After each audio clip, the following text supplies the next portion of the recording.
All right, welcome back. Let's do this thing. The lecture slides are not Congress of Vienna. We're going to be talking about revolutions, but we need to touch on the Congress of Vienna. Uh, we need to figure out why we care about the Congress of the capital of Austria. Like, why do we care about this? It's basically it took place. In the early 1800s, and it had a pretty large impact.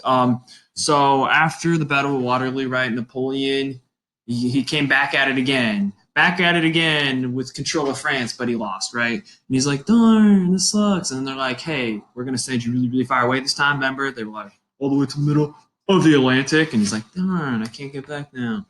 Right. So after all that, right, diplomats, ambassadors, they head to the Congress of Vienna to redraw the maps of Europe. And if y'all don't know where Vienna is, it's in current day Austria. It is the capital of Austria. So if you need to, pause now, take a look, figure out where it's at. So they wanted to redraw the map. Their goal was peace, which is, hey, it's a good goal, am I right? I'll take that resounding silence as a yes, I am right, right? That's not a bad goal. But they wanted to preserve the old order. So like your system of monarchy being like they're in charge, not your diplomacy. Let's be honest here. They're tired of Napoleon. They're tired of France trying to expand. So like, stop it, stop it. We're over you, okay? And they wanted to balance that power. So historians are kind of mixed on this. Some people are like, no, this was bad. It didn't do anything. They were trying to stifle nationalist identity and people creating their own countries based off of like who they are. If you are confused, go back to yesterday's or the day before's PowerPoint. So there's that, but also at the same time, they were successful in keeping peace for around 100 years in Europe, which up to this point, Europe, they just like to fight.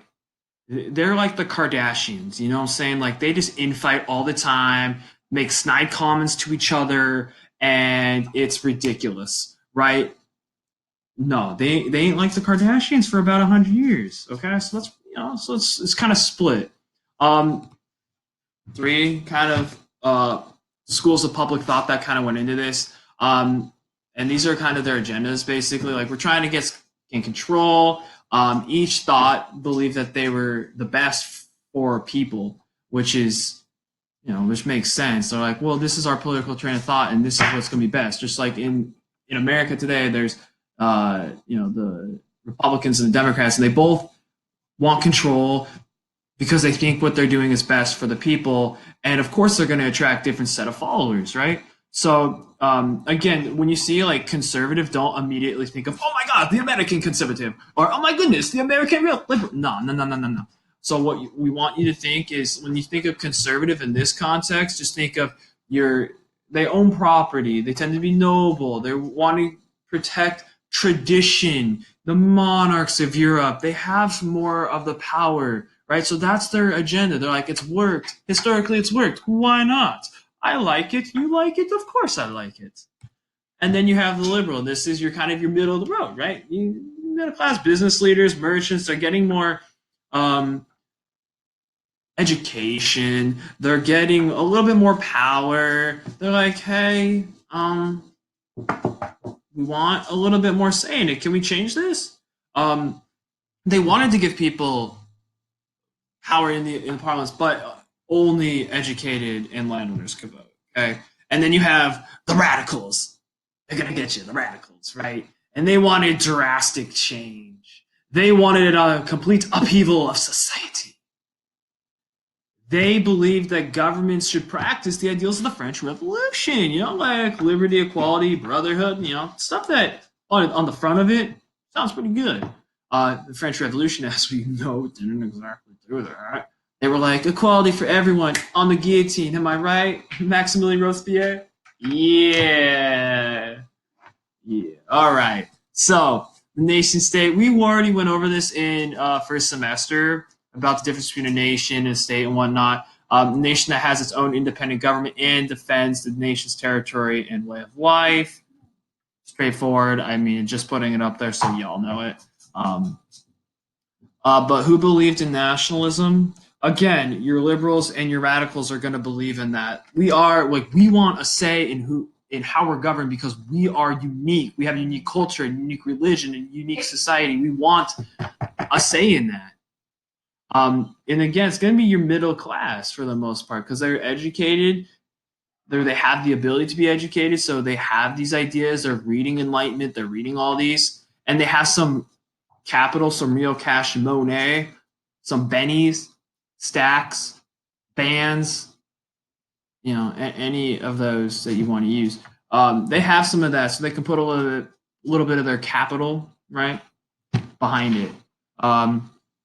So who wanted self-rule? Well, hey, if you're from the Netherlands, that picture on the top right, this one right here. Whoop.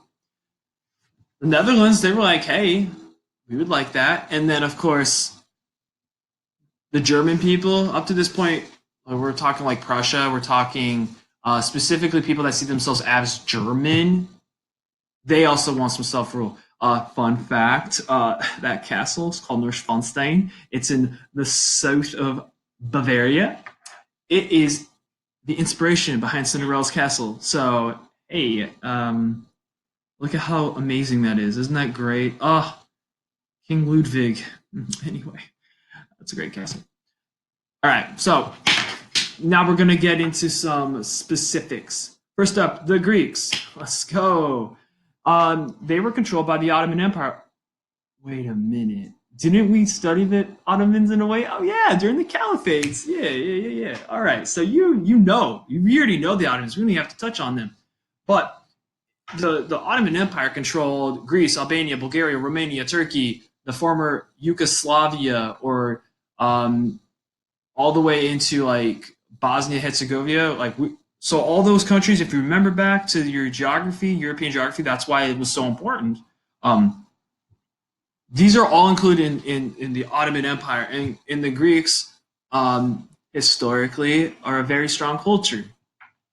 And they wanted to be themselves. They wanted to study themselves. They have a very unique culture. They have a very unique history. It's very ancient. Unique cuisine. I mean, if we're being honest, baklava is one of the most delicious things in the entire world. Thank you to Greeks. And they rebelled against the Ottomans in the early 1800s. And sympathizers. So what do I mean by sympathizers? People that are like, yeah, Greeks, of course, we're with you on this one. We like that. We're on that train. Okay. Obviously, Russians, and why is that an obvious? Well, Russian Orthodox and Greek Orthodox are kind of similar. So if you believe in one, of course you're gonna want the Greek Orthodox to have their own kind of autonomy. You want them to do their own thing. You don't want them to be oppressed by what they perceived as oppressed by the Ottomans, who are historically Muslim, right? So that religion plays a big role, and also your educated Europeans, they're respecting Greek culture, they respect the language, and they think, you know what, they also deserve an opportunity to rule themselves. Greek independence, woo, popular support, let the powerful countries take on the side of Greece. That's huge, right? It's just like America. If we didn't have France bankrolling us, do we win? I don't know.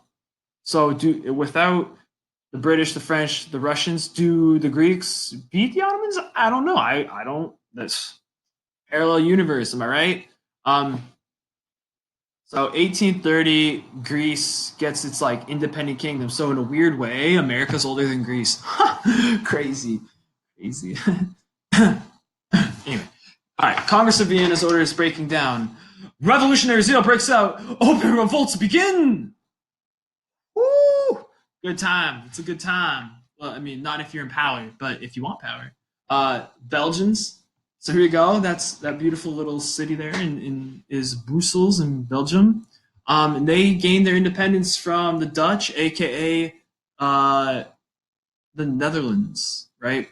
So they identify themselves as different than Netherlands, and they finally declared their independence. Italy, again, another incredibly older country with lots of culture and language. But if you look at the geography of Italy, it kind of makes sense why they've never been able to like solidify into one. But nationalists are trying to unite the separate Italian states. So we're talking like in Venice, there's like a kind of a state there. It's almost like if all the United States of America were still separate and there wasn't the US of A. It was just all 50 random states being their own like independent, like autonomous countries. And then they're like, hey, we're all Americans. Let's try and like unite this thing. Okay. But the Austrians who were in control of part of Italy at this point, or the Italian states at this point, were like, nice try. Let's not do that. We kind of like being in charge. If you could stop, that'd be great. Yeah. So they tried to, didn't work as much. Unfortunately, uh, the Poles and so the Poles, Poland, right? They were like, hey, can we get on this bandwagon? Like everyone's like, let's do it. Like we're unique. Like we have Polish. We have our unique culture, cuisine, and let's try and get away from this. And it took a year, but Russia pretty much destroyed that. Again, a little tidbit like Poland, poor Poland. They cannot catch a break historically. Like they are just. I feel so bad for Poland. Like they just are in historically like geography. They're in the middle of Russia, and so like Russia, and then them, and then like Prussians, and literally like they're always. So some questions to think about: why did leaders of powerful countries oppress revolution even when it was not directed against them? Why would a leader want to quash rebellions even if it wasn't against them? I would pause the video now. Think about that. I'll wait. Okay, so because it sets a bad precedent. What is precedent, you may ask, Mr. Hicks? Well, you know what? I got you. So precedent is like if you have precedent in law, it means it's already happened. So it's a good example. Every single time Kylian Mbappe gets the ball and he goes towards goal, he's going to score. He scored the last 4 times. So the 5th time, if you take precedent, you look at the first four. First four, he scores. Precedent dictates he's probably going to score. So when I'm talking like precedent up here, it's well, if they rebel here, and here, who says they're not going to rebel in my own kingdom? So that's kind of like they just don't want to set that. They don't want that to be a problem. Okay, Kylian Mbappe, one of the best young players in the world. Look him up; he's incredible. How are the revolutions in Italy different from the revolutions in Greece, Belgium, and Poland? Think about it. Okay, so what you can look at is Italy was a bunch of different like states that were kind of on their own. Some of them were in control, were being controlled by like Austria-Hungary. Some of them already had their own, like they're already in control. They just didn't have a lot of power. Whereas like Greece, Belgium, and Poland were actively revolting against, someone who had complete control over them in the entirety of their territory. Right, so a bunch of like different like city states that want to combine into one versus a place within a country that's like we're different. Okay, if that doesn't make sense, please shoot me an email. That way I can make sense better, make better sense, make more sense. You know what I'm saying? All right, back at it again. France. You know, if there's one thing that's inherently French, it's revolution. They like to shake things up. They like to throw a little wrench in the plan, right? So radicals revolted. Why? Well, they wanted a democratic government, right? So remember, it's like back and forth. It's like, okay, we have a monarch. Now we don't. Yeah, we do. Now we don't. Now we do. Now we have Napoleon. What? Is he back? Yes, he is. Oh wait, no, he's gone again, right? France is a nightmare. Like, it's just a nightmare. But right now, they're like, we really want a democratic government. If you look at like Les Mis, where they're singing, "I dreamed a dream of time gone by." I won't try to sing the rest of that, but it's beautiful. Look it up. Look it up. Okay. So, no, I'm not doing that. Timeline for change in France. 1830, King Charles tried to return to absolute monarchy. Right? King Charles in France, right? He tries to do it. Well, he's not successful. He comes in, he's like, okay, I'm gonna take charge. I got this. Come at me. And then they're like, we're gonna riot. And then he's like, I don't want to die. I saw what happened to my grandpappy and my grandmother, and they got done murked by that guillotine. I don't want that. So he's like, he pieces out. He's like Richard Nixon, Tricky Dick. He's like, I'm out. And he flees to London, or to London, my bad, England. Um, and then you have Louis Philippe takes over the monarchy. He supported liberal reforms in France, which is popular, right? Liberals want more say in how things get done. They want a Ross Geller and pivot away from your tried and true monarchies. Okay, and then he becomes so popular. It's so French. They get tired, right? They're tired of it. And they're like, okay, like, you trying to like solve things and be like a complete autocrat. No, we're done. Like, how many times do we have to say we want say in it? So a Paris mob, the Parisian way, revolts, and they become a republic again. So there's a lot of issues. New government falls apart for a lot of reasons. Infighting, radicals are fighting radicals for not being radical enough. Uh, it's like 90s skateboarders, right? Like they're doing radical stuff that's never been done before. But like instead of like being on each other's side, like Tony Hawk and whatnot, they were fighting. That doesn't make sense to any of y'all because you didn't have Tony Hawk Pro Skater on Nintendo 64, but it does to me and to probably a few of your parents, maybe. I don't know. Bloody battles in the street. Again, Les Mis is kind of like a good example of like the stuffs that's be happening in France in this time period. And your moderates rise to power because they're not too crazy on one side or the other, and they're like, hey, why don't we just find like a good medium and create a solution that's best for everyone? And they're like, I like that. I like that. Let's do that. Okay, so it's written. Woo! Woo! Louis Napoleon, my man, look at that. Look at that. He's so drippy. Woo!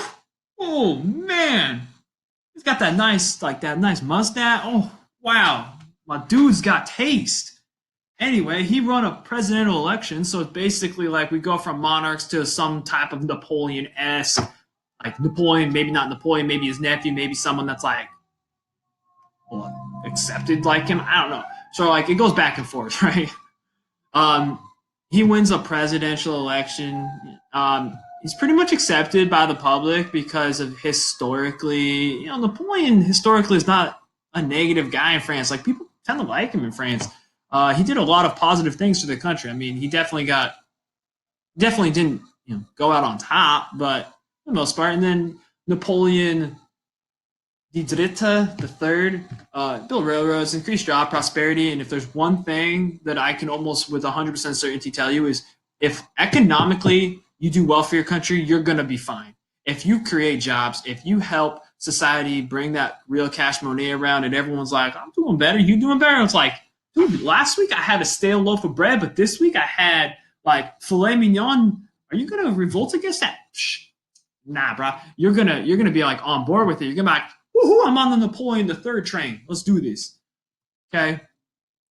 And then you got some revolutions in Austria, not to be confused with Australia, two very different countries with very different people with very different languages. Okay. So your revolution in France results in your popular upheaval throughout Central Europe. So what I mean by that is because it was like pretty successful and popular, everyone across the board wanted to like get on this train. And what we remember, Austria is not the size of it today. Like if you go pause the video.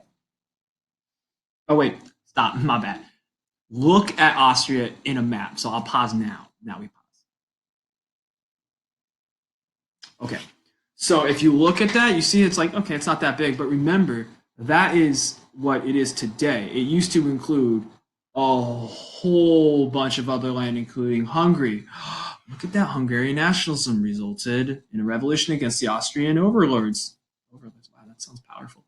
Right? So It says Austro-Hungarian, but it's mostly Austrian. It's mostly controlled by people of Austrian descent. It's mostly controlled by people who associate themselves with Austria. Okay. They demanded, they wanted certain liberties. They wanted to be able to vote. That's what universal suffrage means. Suffrage doesn't mean like, I'm suffering. No, it means like universal suffrage means like universal, like everyone. Suffrage means votes. Like everyone gets to vote. Like, pretty cool, right? That's a pretty big idea, but that's not something that Emperor Ferdinand's going to want necessarily. Like he liked being in charge. He liked power. If you have power, you want to keep it. You want to consolidate it. You want to continue to have it. Um, so he didn't want that. He abolished serfdom, which was good. But for the most part, pretty revolution starting to spread. Yeah, my boy with all the medals. I don't know how he got all these medals before he's 18. I think they just kind of give it to him. Doesn't really earn it. Uh, it's not like slaving away on a game on like Xbox or something. You've got to put hours and hours and hours into like I don't know, like The Witcher 3 or something, and then you finally win, but then you're not really done yet. Anyway, that's a tangent. Nah, he got all these medals for not really doing much. But anyway, conflict among nationalities encouraged by the monarchy because it weakened the revolution. That's genius, right? Like, why don't we just pit all these other people against each other so they don't look at us and they like fight amongst each other, and then it will weaken their claims to revolution as well as help ours stay in charge. So pretty big, pretty. I mean, it's a good idea. It's a smart idea. I mean, I was in charge. I would do that. I'd be like, you know what they'd be saying about you, and they'd be like, what? I'm like, they say you stink or something like that. I probably wouldn't say that, but you know what I'm saying. But if you do that and you get them to fight amongst each other, they ain't looking at you. They're looking at each other. Okay, it's pretty smart. They pretty much crushed the revolution. Emperor and Russian army helps defeat the Hungarians. So Russia, who still has a monarch, makes sense, right? Monarchs are trying to help other monarchs stay in power because if you don't, and they start dominoes, they start falling. Eventually, you're the last domino, and you're gonna fall. So you got to help prop each domino up. Otherwise, you're bound to be next. All right, and then you have another. So look at these. I told you, revolutions. This time is freaking fun. I love this time in history. Everyone's be like revolting against everyone. Sorry, this pop up. It just happened and it confused me. Um, so the middle class Prussians, again, this is all basically middle class because they have more money and they have more education. So they're thinking about like the rights that they want and they're reading about it, and they also have money and capital to help like push that cause. They wanted more of a liberal constitution from Friedrich Wilhelm IV. Okay. They wanted demands. So again, suffrage, voting. They want to vote. Socialist reforms. That's going to cause definitely fear, though. If you have voting and reforms, if you're in charge, if you're a part of the aristocrats. Oh my god, the aristocrats. Yeah, that one. I keep wanting to say the Aristocats. It's a Disney movie from the '60s. But yeah, no. So they're causing fear because they have the power. They want to stay in power, right? Frankfurt National Assembly in modern day Germany, fun fact, begins busy writing up a body that to help unify Germany under one idea. War with Denmark doesn't really help it. In fact, it basically causes it to fail. Prussia stays consolidated, and that's pretty much all you got to know right now for all those. So, as you can kind of see, there's some positives and negatives. Obviously, going back to the Congress of Vienna, you can see that all these revolutions are happening, but there's not really any wars, if you know. So, like, there's no wars. Like, France isn't duking it out against Prussia right now. You have like infighting in a sense. You have a large country that a bunch of people are trying to fight against. It would basically be like if there was no, if like the United States, like if it was all one, if it was, so for instance, like if it was all, if there was no such thing as states, it was all the United States. And then Washingtonians were like, yo, we're very different. We want our own say. We want to have a voice. And then they start trying to fight against the power that is the United, like America. Okay, so if that helps you, if it doesn't, ignore it. If it confused you more, my bad. Um, Again, if you have any questions, comments, concerns, y'all know my email. Or I hope you do at this point. This is work week 31. If you don't know it by now, I don't know what to say. But email me. Let me know. I'll send out a Q&A later that you can write questions down so I can answer them later. So anyway, with that, have a most glorious of days, and I am